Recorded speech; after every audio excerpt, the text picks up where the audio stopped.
So today our session is on Irene Morgan, which will be presented by Mrs. Brenda Dixon. Next Sunday, we have Robert Moten and Holly Knoll, which I knew it as the Moten Center when we grew up, and now they call it Holly Knoll. And the presenter next Sunday will be Robert James from Holly Knoll. And on February 22nd, the presentation will be T.C. Walker, which will be presented by Robert Kelly of the Gloucester History Museum. So I would like to introduce to you all Mrs. Brenda Dixon, who will talk today on Irene Morgan. Thank you. And I hope you enjoy it.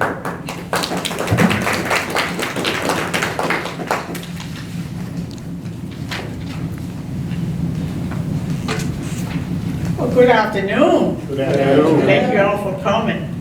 It's such a joy to celebrate history, and especially history we don't know anything about. Who is Irene Morgan? Who is Coretta Scott King? Who is Martin Luther King? But who is Irene Morgan? Who is John Lewis? But who is Irene Morgan? Some folks have not even heard of Irene Morgan. And she was a resident here of Gloucester County. Her family grew up here in Gloucester County. So thank you for coming up to learn about the history of Irene Morgan here in Gloucester County.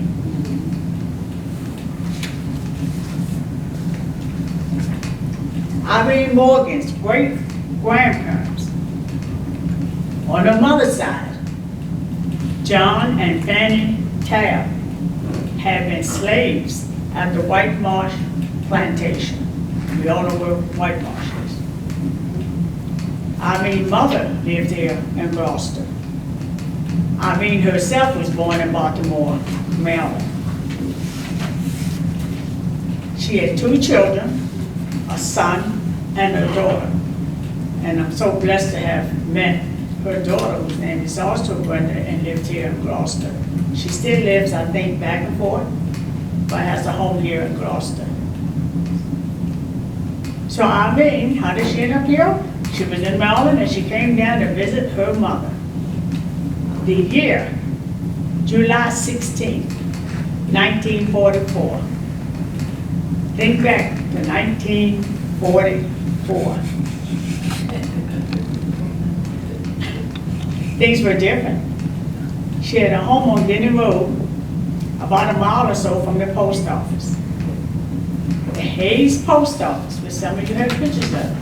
This is what it looks like and where it was. On the side of the building, it said Greyhound. And the Greyhound bus would stop there to pick folks up. And as in the Greyhound, they made stops around the way, right? Saluda, Tappahannock, Middlesex, DC, and Baltimore. So Irene was looking at close to a 7-8 hour ride on the bus. No sooner as she sat down, and remember the buses, they're segregated. This is the era of Jim Crow. Whites in the front, blacks in the back. Irene bought a ticket, $5, from here to Baltimore, and she took her seat in the colored section. When they got up towards Saluda, I think the place was in Gloucester, Sewell's Ordinary. A couple got on, there were no seats. It was a white couple. They asked Irene Morgan to give up her seat. They asked another black lady to give up her seat. The other black lady gave up her seat, even though she had a young baby. Irene Morgan said, no, I bought this ticket, I got this seat, I'm sitting in the designated area, and I'm not giving up my seat. So after 3 times, when the bus driver asked her to give up her seat, all 3 times she refused. So he gets back in the bus and drives to the nearest courthouse, which was in Saluda. He gets off the bus and comes back in with a deputy. And the deputy tells her, we have a warrant for your arrest. She still wouldn't get off. She fought, as the story goes, the deputy. She kicked and she punched. They brought a second sheriff out and they took her off the bus. And they put her in jail. Why? Because she would not give up a seat that she had paid for in the designated colored section of the Greyhound bus. So she ended up pleading guilty to disorderly conduct because she did swing back at the deputies. But the warrant, she took and tore it up, threw it out the window, like it's nothing. I haven't done anything wrong. That was who Irene Morgan was. She was a kind woman, she was an ordinary woman, but she did extraordinary things. She changed the course of history just by that divine act. We call it disobedience. I call it standing up for what she believed in, for what is right. She was a Seventh-day Adventist, and they taught what is right, what is wrong, and she felt what I'm doing is right, I'm not giving up my seat. So she got a lawyer, Mr. Johnson. They filed charges in the state of Virginia, the low court, like the courthouse. They filed charges, and the court found her guilty. She paid the fine for, again, being disorderly, but she would not plead guilty to not giving up her seat because she felt very strongly she had a right to be there. So she appealed, and she appealed to the Virginia Supreme Court. And guess how they ruled? The same way as the lower court. You are guilty. Didn't stop there. She's fierce. She's a fighter. She believes in her heart. I did the right thing. I haven't done anything wrong. So they proceeded to go to the U.S. Supreme Court. They used help, or got help, from the NAACP Legal Defense Fund, from Mr. Hassel and from Thurgood Marshall. And they fought her case, and they won. That changed all of history.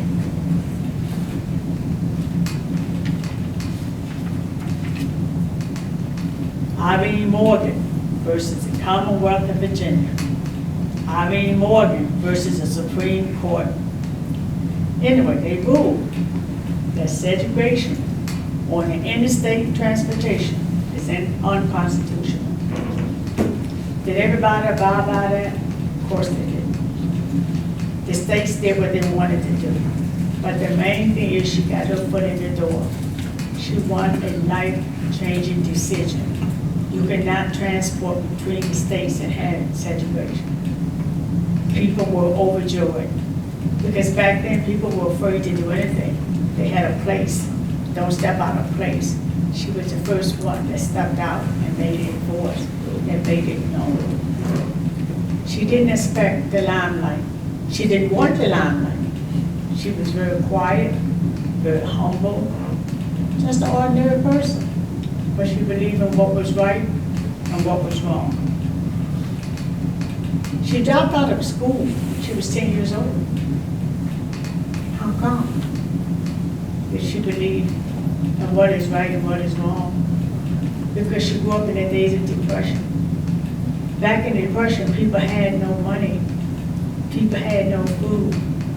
So she dropped out to help the family at 10 years old. But her desire was always to go back to school. She did value education. How do we know that? Well, she got her GED when she was 35 years old. 35 years old. And she wanted to go back to school to get what she couldn't get when people were 17, 16, 15, 18 were getting her GED. That didn't stop her. She wanted to go to college. Of course, they had no money. Then there was a contest on the radio. You write this poem, and if you win this contest, you'll get money for a college scholarship. She wrote her poem, submitted it to the radio station, and she won the scholarship. She went to college and graduated from college in 1985. Guess how old she was? 68. years old, and she got a bachelor's degree in communications. To this lady who has done so much, continue her education. 68, she got a bachelor's degree, but she didn't stop there. What's after the bachelor's? The master's. She went and got a master's in urban studies when she was 73 years old. And we're talking back in the day when they had nothing, when they had to fight for a book, when some people still had candlelights trying to read. She was very private. But during her studies and traveling through life, she decided she wanted to make a difference. So she started handing out petitions. She started doing things to really help people. Yes, education helped, but there was other ways she could help too. So she started feeding people at Thanksgiving. She started taking in homeless people. And, you know, we sort of do that now, but back then they didn't do that sort of thing. She would do laundry for people. Did we have washing machines back then? Was everything easy? We would wash with those boards, right? And then we had the Ringo washer, so it wasn't an easy thing. It wasn't easy for your home, but she did it not only for her home, but for other people, because she wanted to help people. So just that makes you just have to love this woman who gave so much of herself to educate others, to help others, to be a figure to others. They started to celebrate her and started to notice some of the things that she had done. Because even though she wasn't famous, like Rosa Parks, who I grew up believing was the first lady who refused to give up her seat, well, I found out she wasn't. Irene Morgan wasn't. But what's the difference with Irene? She took her case to court and she won. The United States Supreme Court said it was unconstitutional to transport segregation over state lines. So she got her foot in the door. She was that little spark that got things going. Rosa Parks might have been a fire, but they wouldn't have gone anywhere without Irene Morgan. Because she initiated, she got people stirred up. People started thinking, if she can do this ordinary lady, she was 27, young, can do this, what can I do? Maybe I need to start saying no to some things. The Freedom Riders, you know who the Freedom Riders were? The Freedom Riders were a group of blacks and whites, and they tested the rule, the law, the Constitution. They said, we can sit anywhere. We can ride anywhere. So they got on the bus and they decided to test that. They even made a song and made a character for some of you all. They made a song, the Freedom Riders, in her honor.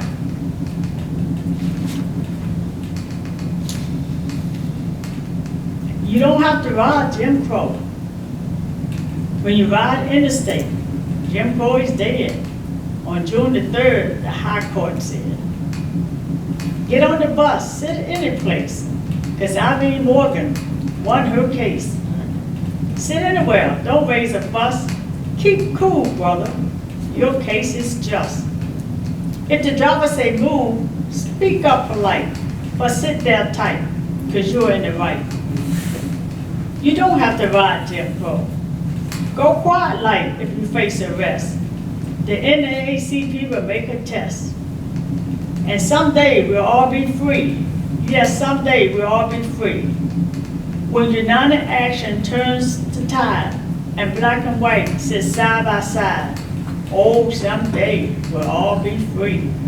And there's much more to it, but the Freedom Riders wrote that song on behalf and for and in honor of Irene Morgan. Irene Morgan was also recognized because now she's becoming known. So she's getting speaking engagements. She's on the radio and they're writing about her in the newspapers. And she's getting a little money.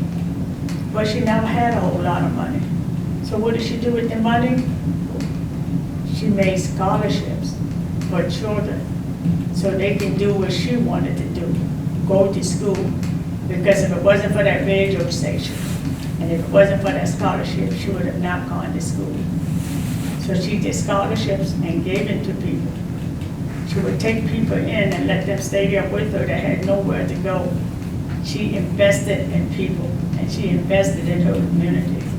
She started handing out flyers to people, petitions to sign, to end segregation, not just on the buses, but to end colored here, white here, colored bathrooms, white bathrooms, colored fountains, white fountains. She encouraged people to stand up, non-violently, but to speak against these injustices because we're all the same.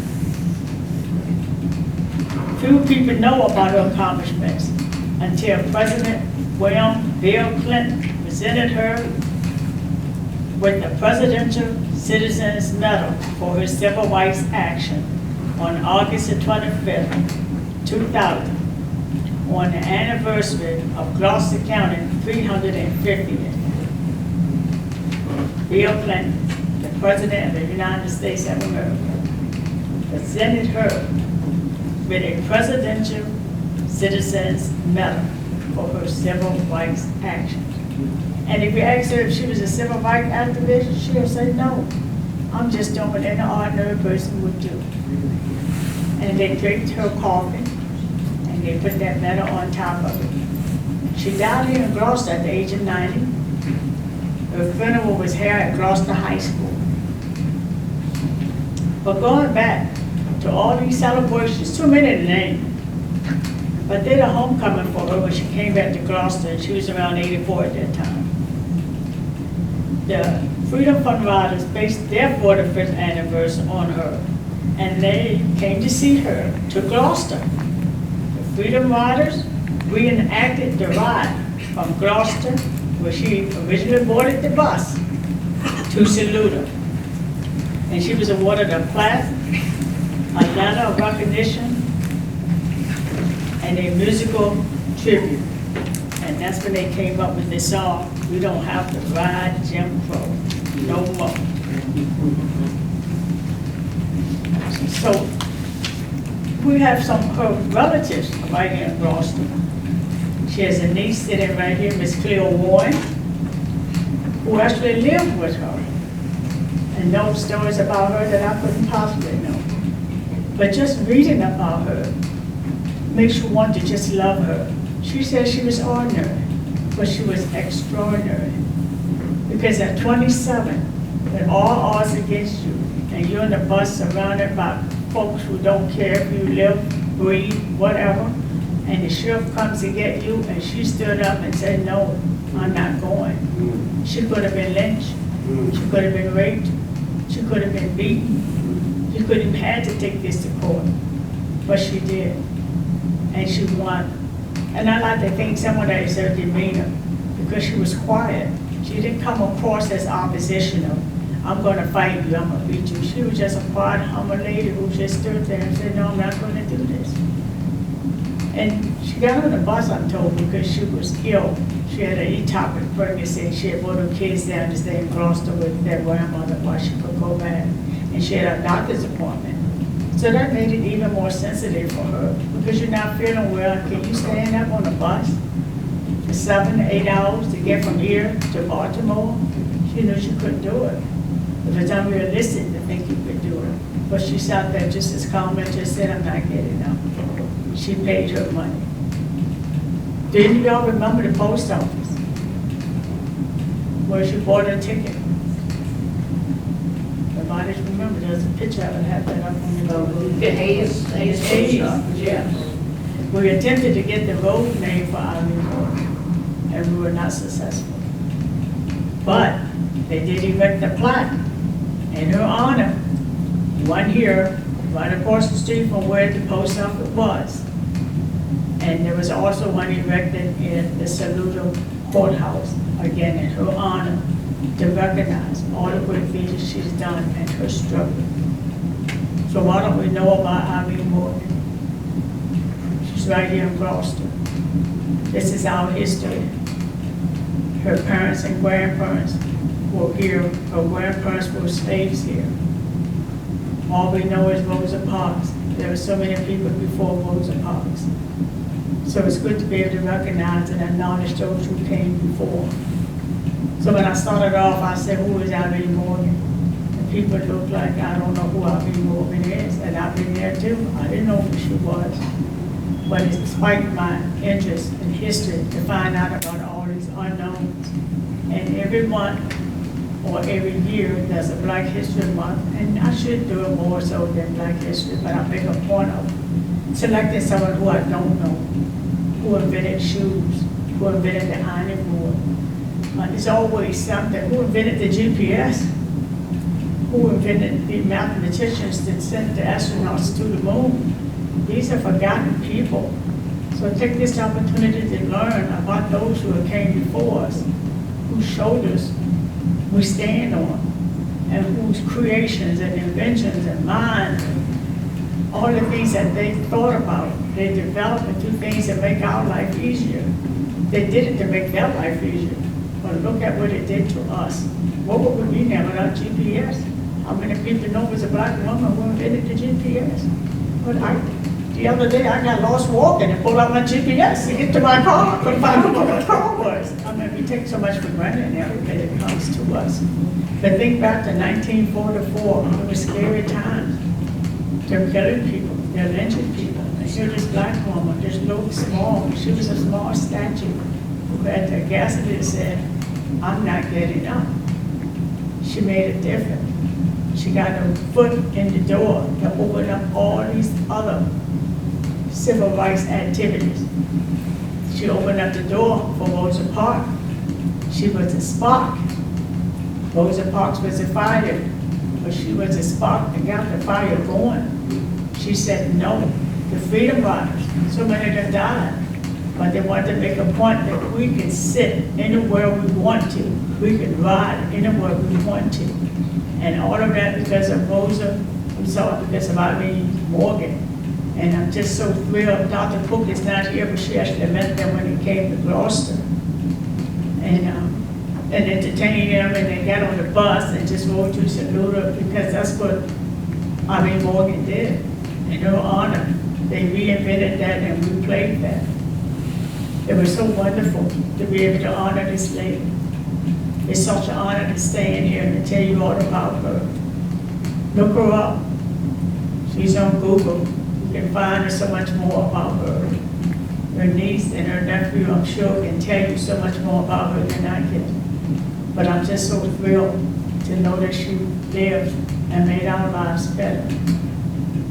There were scholarships made in her honor at several colleges, at least 4 of them. One is Norfolk State. The other is, used to be Thomas Nelson. It's now Virginia Community College. We are proud and honored to say that we have a scholarship right here in Gloucester County called the Irene Morgan Scholarship Fund. We did this in her honor. We started in September, October of 2021. We came to fruition sometime in 2022. And every year since then, we have given out scholarships for worthy students at Gloucester High School. And one of the criteria is that they write an essay on Irene Morgan because we want to spread her word. We want people to know what she did and how much she valued education. So please, I ask you all to support the Irene Morgan Scholarship. All of the young people who have received scholarships for 3 years are listed in this brochure. Last year, we gave $6,000 to worthy students. Scholarships pave the way for education and paves the way for the future, and we can't do it without your help. So please consider giving to the Irene Morgan Scholarship Fund. Several members are here today, and the president is here today. President Ward Warren.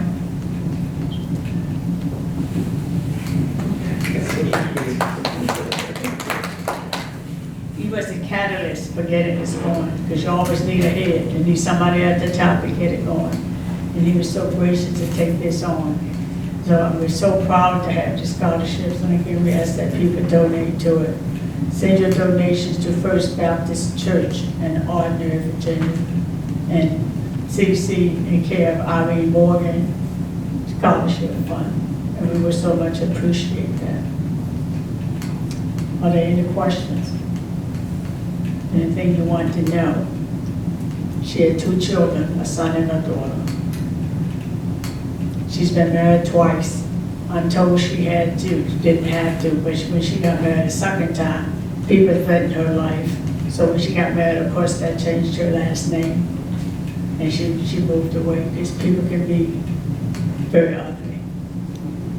So she's no longer Morgan, but Kayla is her last name now, or was when she passed away.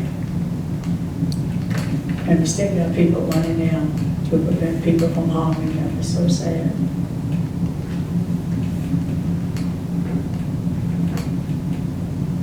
Anything else?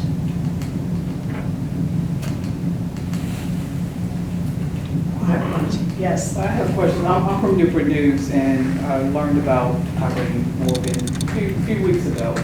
We were having a play, a Black History play in Hampton, and I'm portraying Irene. So I'm also a genealogist, been doing it for over 30 years. So of course I always go deeper. I never heard of her. I've been born and raised in Newport News. Never heard of her, but I find her life very fascinating. So you said her niece is here. Okay, how you doing? So just fascinating.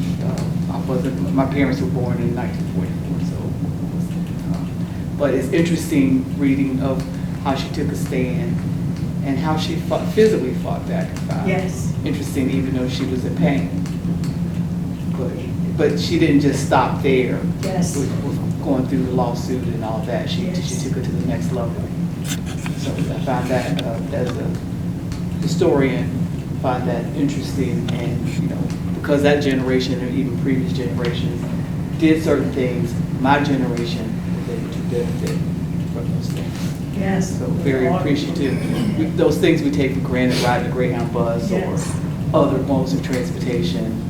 During the time I came up, I was born in 1963, so I'm too young to remember some of that, but by the time I can remember, we didn't have to do all of that, so I'm very appreciative.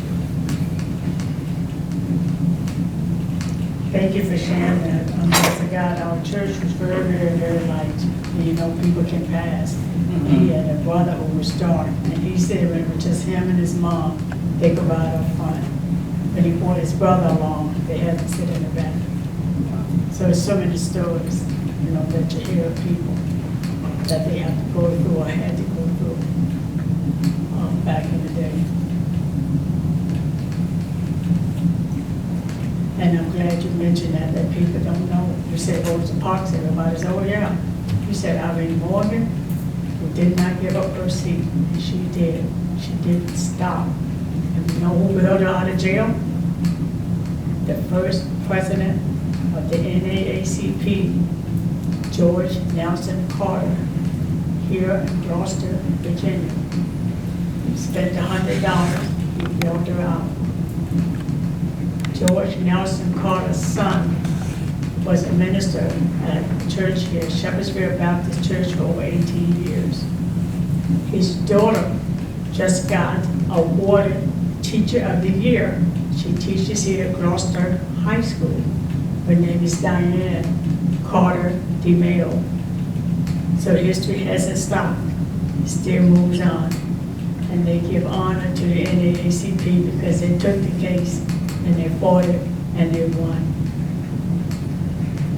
So the more is never think you can't win because you'll be defeated by your own mind. You can win if you believe and you do the right thing. And Diane asked me to also share with you all that Gloucester High School for the first time next year will be offering an African American course for credit, for college credit. So we're moving forward because there's some places who won't even allow African American studies in their school. But there's so much to learn, so much to be thankful for, and so much to pass on to the next generation. So when you see these names like Irene Morgan, you'll know who the person is. And the Freedom Riders, we know about the Freedom Riders. But how do we know how that all got started? That's because of Irene Morgan. And they started riding and chanting for her. We can say whatever we want because Irene Morgan won the case. So she started the Freedom Ride. A lot of people got killed, but they did it. She was a catalyst for the civil rights movement. Way back then, nobody even knew, nobody even thought about it. And she became again more well known when President Bill Clinton gave her that award. And her picture was everywhere, and people began to know her and to honor her and to learn about her and what she has done and what she represents. I have another question. So how did you learn about her? From the NAACP. Okay. At that time, I was president of the NAACP, and we wanted to start a scholarship. And so we were looking at names of who to start the scholarship for. And Dr. William Evans, who is a historian, believe it or not, he's a Google, one of these Google guys, you know, and he said, let's do one in honor of Irene Morgan. That's how I found out about her, or really in depth about her. I attended the unveiling of the marker that they had here, so I knew of her, and then I started really researching her, because otherwise she's just a name. You know, she's someone who got off the bus, but then when you hear the whole story, how her grandparents were slaves, how they grew up here, how the house is still here, how she lived in this house. Her family still lives in the house, still own the house, and all the stories. You're just fascinated by it all. And I remember the bus stops. I grew up in Williamsburg, but there were Greyhound bus stops. And I remember having to go to the back. And I didn't know we had to, or it was expected, but I remember going to the back, because I had a brother that was real sick, and we would have to go to MCV to get things asthma. We thought it was a trip. It was fun. We were going about on the bus. We didn't know everything that went with it. And then when you're old enough to actually recognize it, you're like, wow, I thought we were going on vacation almost, because we always got candy and something, you know, as a reward for seeing the doctor, but we didn't know everything that behind it. But as we get older, we know, we understand, and we can't forget. That's why these seminars are so important. We have to keep knowledge alive.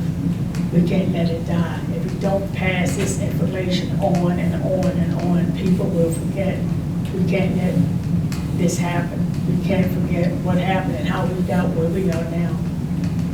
And yes. And the marker is on the corner of Hook and Oval Hayes Road. And those of us who live in that area are well familiar with that. In fact, when Cleo and all of us were young, we would walk up to that store, or the store on the corner. And I see Dr. Allen is here, and he was a pharmacist right near that area. So, you know. Oh, the picture here of the old store right there. So how would I get there from here? I mean, I mainly come, I think the main road. How what? How would I get there from here? I'm from the. Oh, it's easy, go down 17, and at that intersection of Guinea Road and Hook Road, you make a right. Is that before you get to It's Saluda? Walgreens. isn't it? It's right where that old Rite Aid is. Going south, right? Yeah. Go Very visible, I know the John South. South. You all know Going what's south, there. okay, so I probably passed. There'll be a McDonald's across the road, and at the intersection, that would be on Guinea Road and Walgreens, yeah. Okay, Guinea Turn Road. right there, yeah. Is there other Right. shopping areas, I mean, stores there near the Walgreens? Yeah, it's with, In the- there's a shopping center there with a movie theater and all that. Oh, okay. Right before you get to that. I'll give you directions before you leave. Okay, because I've been passing it, because I was here Yes, yes. earlier this week, and I went on up to Saluda. And, I mean, I've been to Saluda before, but, It's been there, I think, about, what, 3 years now, Cleo? About 3 years now. okay. Very visible. And this is Clinton giving her the presidential citizens for civil rights. Brenda, speak in the mic, please. I have hearing aids on, and I'm still having difficulty. I'm just showing you all a picture of President Clinton awarding Irene Morgan her plaque, her pen, her medal for the Presidential Citizens of Civil Rights Award. How many people get awarded and acknowledged by the President of the United States? So she is what we call a big deal. She did many, many wonderful things. She's got so many honors, so many of which I can't even attend to here. Some of them are listed on the table there, but people have awarded her, acknowledged her, sent her money, sent her gifts, plants, flowers, the whole 9 yards. And again, she took most of that money and gave it away so other people could go to school and go to college and have opportunities they otherwise would not have. We got homeless people here now. We put them in a guest shelter. How many of us open up our homes and say, come on in? So even back then, she did wonderful, wonderful things. Anybody else? Question? Yes, sir. Are there any books or anything that mention her or books about her that we could, look up for more information if we need to? The book that she just held up, we have one copy of that here at the library that can be checked out. Okay. Currently, it is checked out. Okay. So if you have a library card, you can put it on hold. So once the person that has it checked out returns it, then you can check that book out actually and read it. But actually, here at the library, that is the only book that we have with information on her here.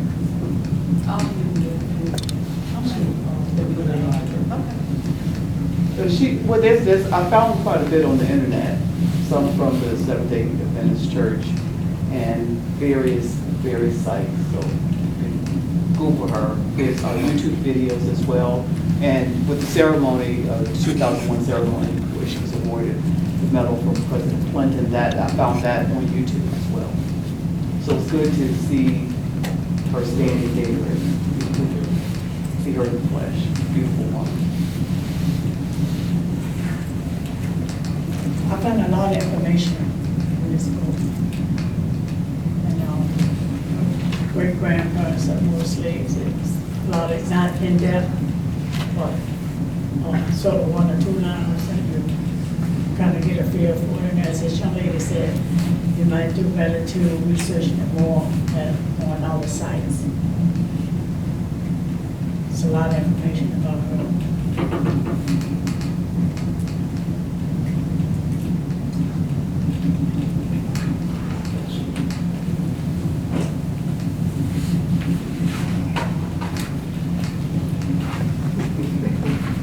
Good afternoon, ladies and gentlemen. First of all, let us just give Sister Renee Morgan a great hand. This is just wonderful that we would do this and share information. My name is Ward Jr. I'm the pastor of First Baptist Church on George Washington Memorial Highway. And I am the nephew married into the family of Irene Morgan. I'm married to Cleo Gregory Warren, who is the niece of Irene Morgan. And as Brenda has said, she has a daughter that lives here in the county. And Dr. William Evans, along with some others, was the impetus of us forming the scholarship fund. And we began forming ourselves in 2021, and then we became a entity and a nonprofit scholarship fund that we began giving out scholarships in 2023. And every year since then, we have awarded students with scholarship. Matter of fact, we have the mother of one of the recipients of the past school year, Miss Stephen Forrest. Her daughter received one from us, and several other scholarships. So we just want you to know that there is a scholarship fund available here in the county to graduating seniors from Gloucester High School. we are looking to enlarge ourselves that we can reach beyond Gloucester County. So if you feel that you want to be helpful and you want to be someone that supports education, please look into donating to the Irene Morgan Scholarship Fund. You can check with the guidance department at Gloucester High School. You can also send donations to the First Baptist Church in care of the Irene Morgan Scholarship. Or I'm here today. If you want to give a donation, you can give it to me today. But I just want you to know the importance of knowing history, especially to us as African Americans. It is our responsibility to pass on legacy of our history and our heritage. Our children cannot know who they are, where they've been, and where they need to go if we don't teach them that important lesson.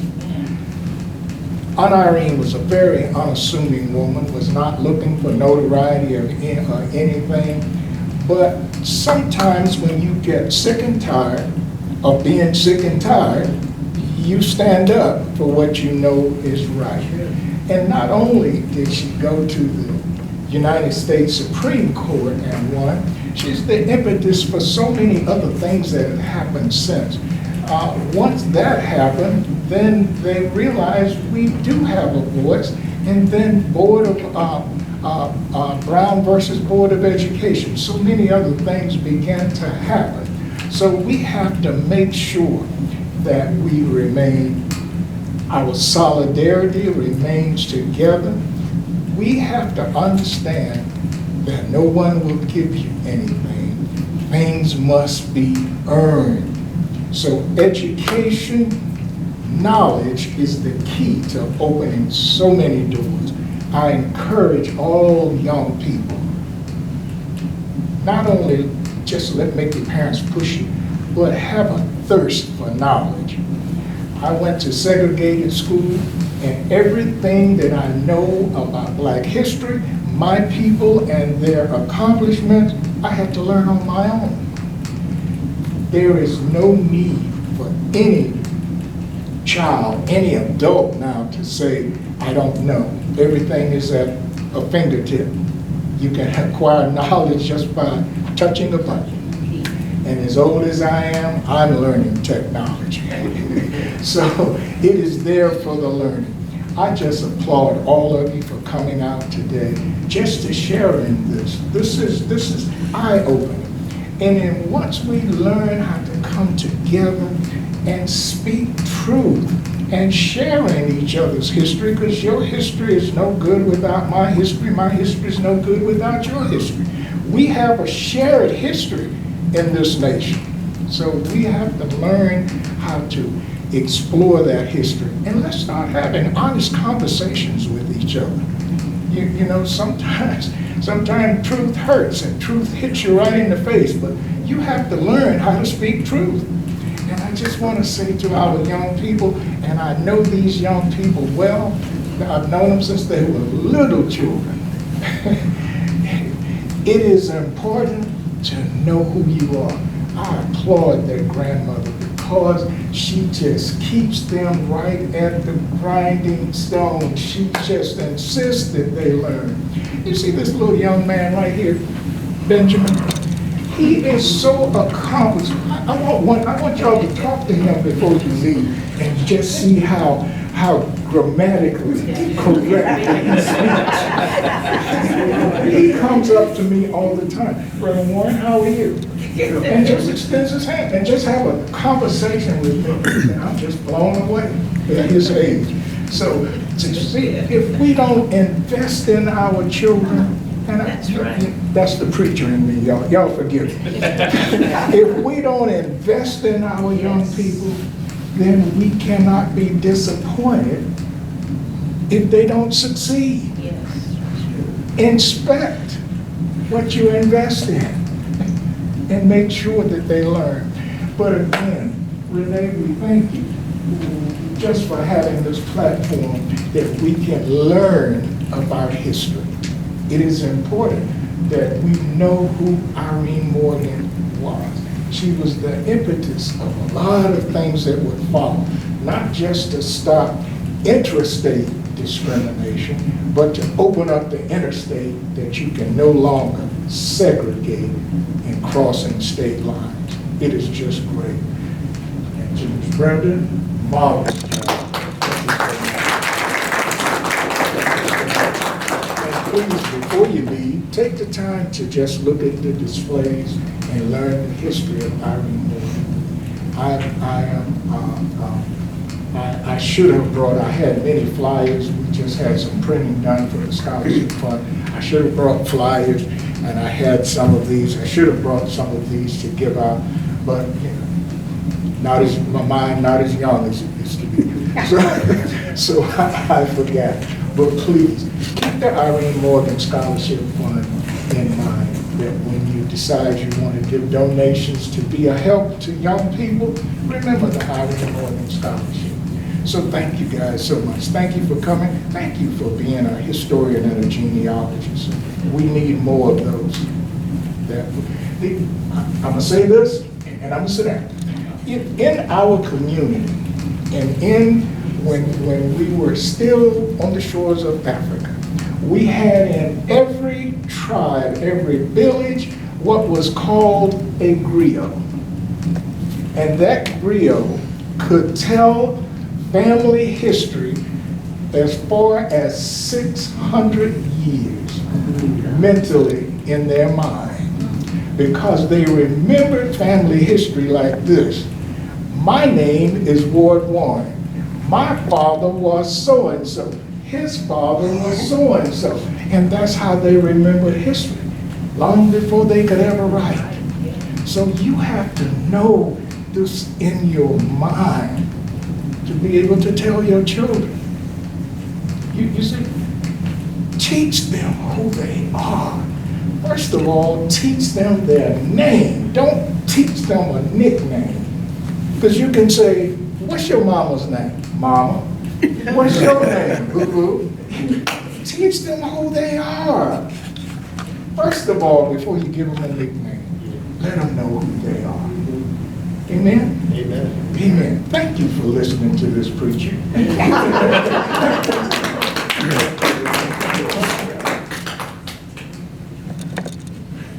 My wife is threatening to pull my coat. She's fed. Once again, I'd like to thank you all for coming out today for our Sunday Soul Session.